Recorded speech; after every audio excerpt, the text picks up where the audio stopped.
अरे भिखारी, तेरी औकात है 500 करोड़ लाने की? तू जानता भी है 500 करोड़ होते क्या हैं? तुम लोगों को अंदाजा भी है कि यह क्या हो गया है? 500 करोड़ गायब है। अगर यह पैसा अभी के अभी वापस नहीं आया तो मैं बर्बाद हो जाऊंगा।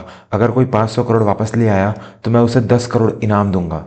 शेखावत मैंसन की ऊंची दीवारों के बीच राय साहब भंवर सिंह की यह दहाड़ गूंज रही थी। सामने कांच की बड़ी मेज पर पसीने से लथपथ 3 लोग खड़े थे। उनके 2 सगे बेटे विक्रम और समीर और उनके चार्टर्ड अकाउंटेंट मिस्टर खन्ना। लेकिन राय साहब का गुस्सा इन तीनों पर नहीं बल्कि उस शख्स पर बरस रहा था जो कमरे के कोने में सिर झुकाए हाथ में पानी का ट्रे लिए खड़ा था। वह था माधव, घर का छोटा दामाद। कपड़े साधारण, चेहरे पर एक अजीब सी खामोशी और आंखों में एक डर जो सालों के तिरस्कार के ने उसके अंदर भर दिया था। माधव हकलाता था और जब भी वह बोलने की कोशिश करता शब्द उसके हलक में अटक जाते थे, इसलिए उसने बोलना ही छोड़ दिया था। ससुराल वाले उसे गूंगा और मंद बुद्धि कहते थे। उसकी पत्नी सुमन इस घर की बेटी होकर भी एक दासी जैसा जीवन जी रही थी, सिर्फ इसलिए क्योंकि उसके अपने पिता की मर्जी के खिलाफ एक गरीब और सीधे साधे लड़के से शादी की थी। आज माहौल बहुत गर्म था। शेखावत ग्रुप ऑफ इंडस्ट्रीज का पूरा साम्राज्य दांव पर लगा था। मामला एक विदेशी डील का था। राय साहब ने अपनी पुश्तैनी जमीनें और फैक्ट्री गिरवी रखकर 500 करोड़ रुपए जुटाए थे ताकि एक विदेशी कंपनी के साथ साझेदारी कर सके। वह पैसा एक डिजिटल वॉल्ट यानी एक सुरक्षित ऑनलाइन तिजोरी में ट्रांसफ़र किया गया था। लेकिन आज सुबह जब डील फाइनल करने का वक्त आया तो वह तिजोरी खुल ही नहीं रही थी। स्क्रीन पर सिर्फ एक संदेश आ रहा था, एक्सेस डिनाइड। मिस्टर खन्ना कांपते हुए बोले, सर हमें समझ नहीं आ रहा। कल रात तक पासवर्ड काम कर रहा था। यह सिस्टम आपके स्वर्गीय पिताजी बड़े हुकुम ने बनवाया था। उन्होंने कहा था कि यह तिजोरी खानदान की साख है। इसका पासवर्ड उन्होंने ही सेट किया था जो अब तक हम इस्तेमाल कर रहे थे, लेकिन अचानक सिस्टम ने पुराना पासवर्ड लेने से मना कर दिया है। विक्रम ने झल्लाते हुए मेज पर मुक्का मारा। पिताजी, मैंने कहा था कि दादाजी के पुराने तरीकों पर भरोसा मत कीजिए। यह सब पुराने जमाने की बातें हैं। अब अगर 2 घंटे में पैसा ट्रांसफर नहीं हुआ तो विदेशी कंपनी डील कैंसिल कर देगी और हमारे सिर पर बैंक का कर्ज चढ़ जाएगा। हम सड़क पर आ जाएंगे। राय साहब ने अपना सिर पकड़ लिया। 500 करोड़, उनकी पूरी जिंदगी की कमाई, उनकी इज्जत, सब मिट्टी में मिलने वाला था। कमरे में मातम सा सन्नाटा छा गया। तभी कोने से बर्तनों के खटकने की आवाज़ आई।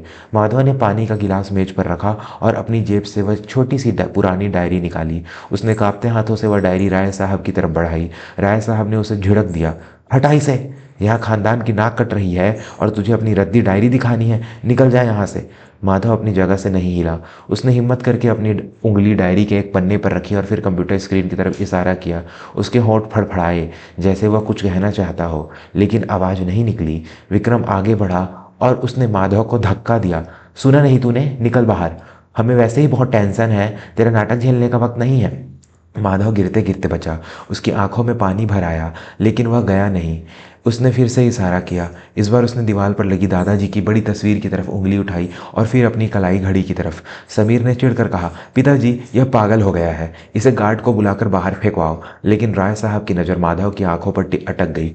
उन आंखों में जिद थी, वही जिद जो कभी उनके पिताजी बड़े हुकुम की आंखों में हुआ करती थी। राय साहब ने हाथ उठाकर बेटों को शांत रहने का इशारा किया।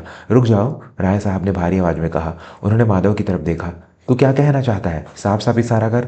माधव ने लपक कर मेज पर रखे कीबोर्ड को अपनी तरफ खींचा। खन्ना साहब चिल्लाए, अरे यह क्या कर रहे हो? यह कोई खिलौना नहीं है। एक गलत बटन दबाओ और डेटा हमेशा के लिए लॉक हो जाएगा। लेकिन माधव ने किसी की नहीं सुनी। उसने पासवर्ड वाले बॉक्स में कुछ टाइप नहीं किया, लेकिन स्क्रीन के कोने में चल रहे समय पर क्लिक किया। दोस्तों, कहानी में एक बहुत बड़ा और दिलचस्प मोड़ आने वाला है। क्या एक जिसे सब नकारा समझते हैं वह खानदान की इज्जत बचा पाएगा? यह जानने से पहले अगर आप भी मानते हैं कि इंसान की परख उसके कपड़ों से नहीं उसकी काबिलियत से होनी चाहिए तो चैनल को अभी सब्सक्राइब कर लें और घंटी का बटन दबाना ना भूलें। माधव ने सिस्टम का समय बदला। उसने आज की तारीख हटाकर 50 साल पुरानी एक तारीख डाल दी। यह देख खन्ना साहब हंसे। यह पागलपन है। तारीख बदलने से सर्वर नहीं खुलता। यह कोई बच्चों का खेल नहीं है। लेकिन तभी स्क्रीन पर एक सवाल उभरा। सवाल अंग्रेजी में नहीं बल्कि संस्कृत में था। यदा यदा हि धर्मस्य। पूरे कमरे में सन्नाटा छा गया। राय साहब की आंखें फटी की फटी रह गई। यह तो पिताजी की आवाज़ है। वह रोज सुबह पूजा के समय यही श्लोक पढ़ते थे। माधव ने कीबोर्ड पर टाइप करना शुरू किया। वह अंग्रेजी के अक्षर नहीं बल्कि एक कोड डाल रहा था, लेकिन यह कोई आम कोड नहीं था। माधव ने टाइप किया 4 12 7 9। विक्रम ने हैरान होकर पूछा, यह क्या नंबर है? माधव ने अपनी डायरी खोली और वह पन्ना दिखाया जिस पर दादाजी के हाथ से लिखा एक राग का नोट था। माधव ने इशारों से समझाया, दादाजी संगीत के बहुत शौकीन थे, वह हर पहर के हिसाब से अलग राग सुनते थे। खन्ना साहब का मुंह खुला का खुला रह गया। ओ माय गॉड, यह डायनामिक एन्क्रिप्शन है, मतलब पासवर्ड हर घंटे, हर दिन, हर घंटे बदलता है, लेकिन यह कंप्यूटर के एल्गोरिदम से नहीं बल्कि संगीत के सुरों से बदलता है। माधव ने सिर हिलाया। उसने एक बार फिर कीबोर्ड पर उंगलियां चलाई। उसने स्क्रीन पर दिखाए गए समय के अनुसार उस वक्त गाए जाने वाला राग के सुरों की संख्या डाली। सिस्टम ने एक बीप की आवाज़ दी। लाल रंग की बत्ती हरी हो गई।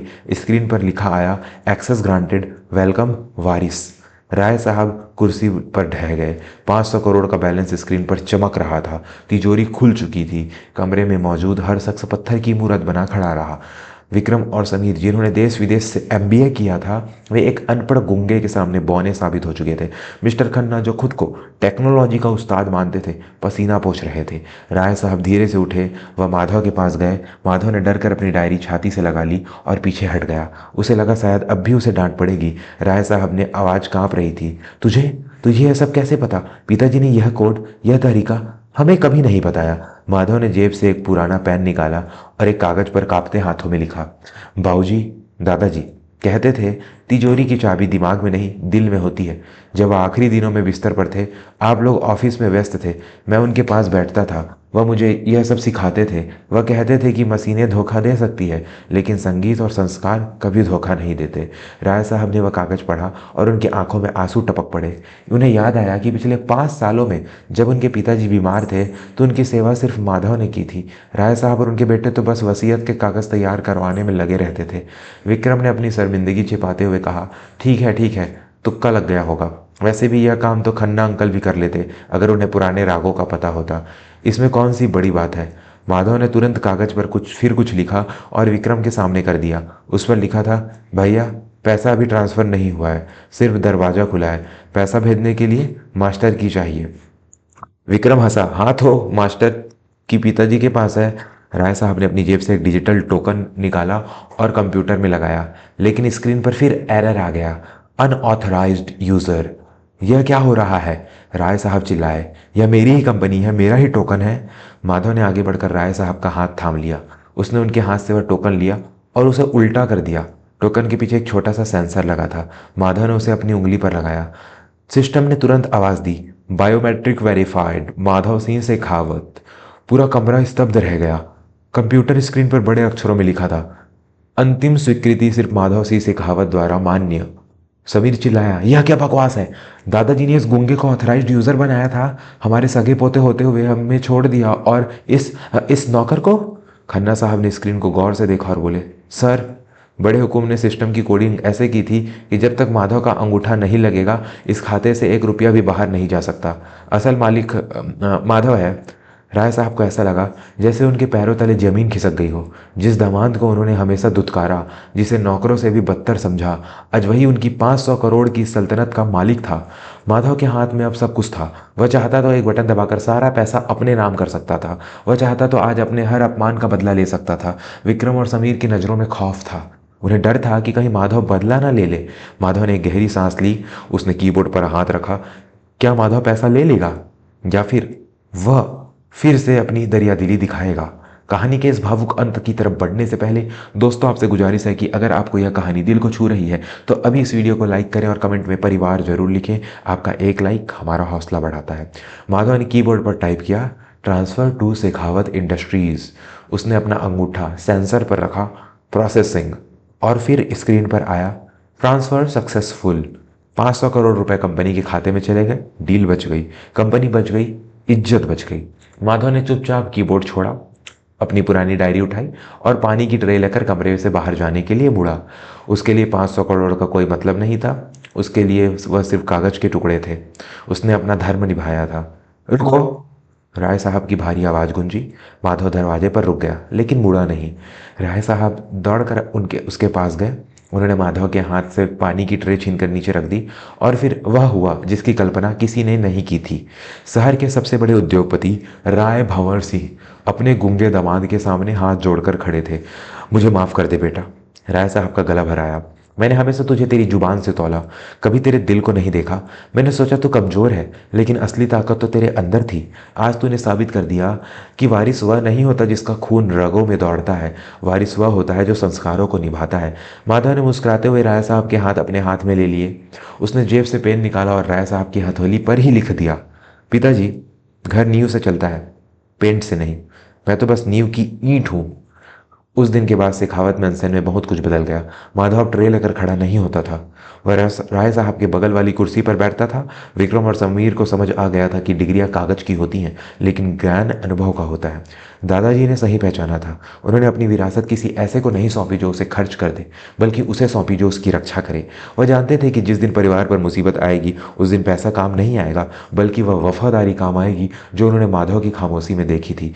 दुनिया को लगता था कि माधव गूंगा है, लेकिन उसके बिना बोले ही दुनिया को सबसे बड़ा पाठ पढ़ा दिया था कि किसी की हैसियत उसकी दौलत से नहीं, उसकी नीयत से नापी जाती है।